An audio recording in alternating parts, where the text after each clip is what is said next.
done this at least 30 times. These were only his known victims. Pine and others in law enforcement suspected the real number might be double or even triple that. His head was shaved, his jaw and chin the same. His cold, antiseptic eyes flitted over Pine like those of a curious serpent before striking its prey. They were the pupils of a predatory wild animal. The only thought behind them was to kill. Pine also knew that Tor, the consummate con man, could play any role demanded of him in order to lure his victims to their doom, including appearing to be a normal person. And that in itself was terrifying enough. "You again?" he said, his tone intentionally patronizing. "Third time's the charm," she replied evenly. "You're starting to bore me, so make it count." "I showed you Mercy's picture during the last visit." "And I said I needed more information." Despite his words about being bored, Pine knew he needed someone to try to dominate. He required attention to justify his very existence. She intended to use that to her advantage.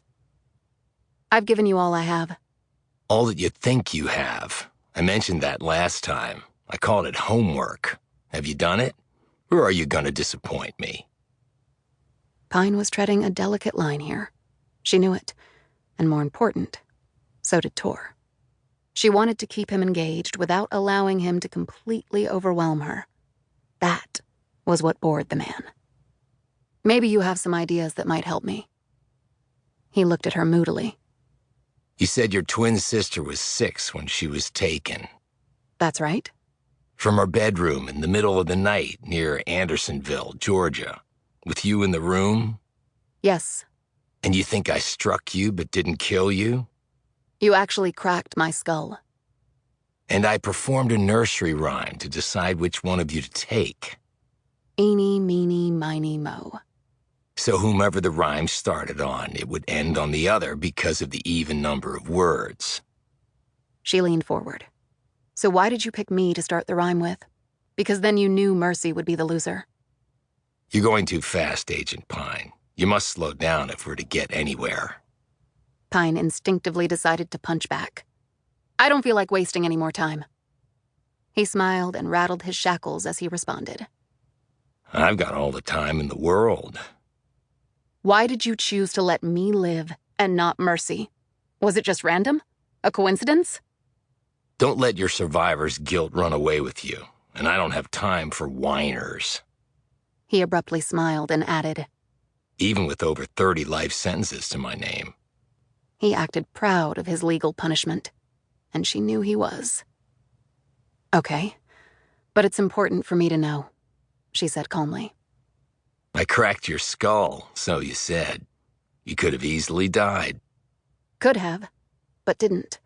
And you always liked to make sure with your victims." "And you do realize that you're now refuting your own argument that I was the attacker that night?" "I don't see it that way." "Let me press the point then. Do you know of any other time when I took a 6-year-old from her bedroom and left a witness alive?" She sat back. "No."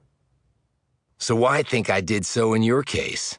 Because your hypnotherapist elicited that memory from you?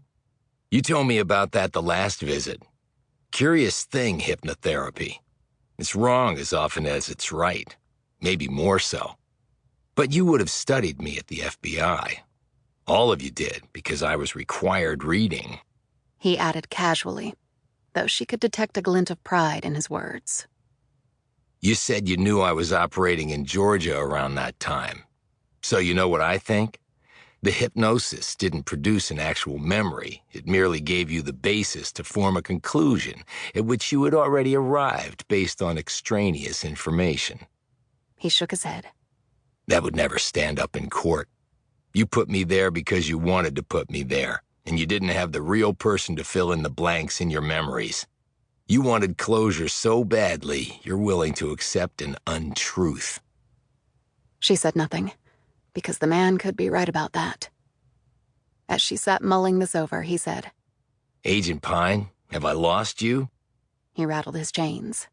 "Hello, FBI. My interest meter is plummeting by the second." You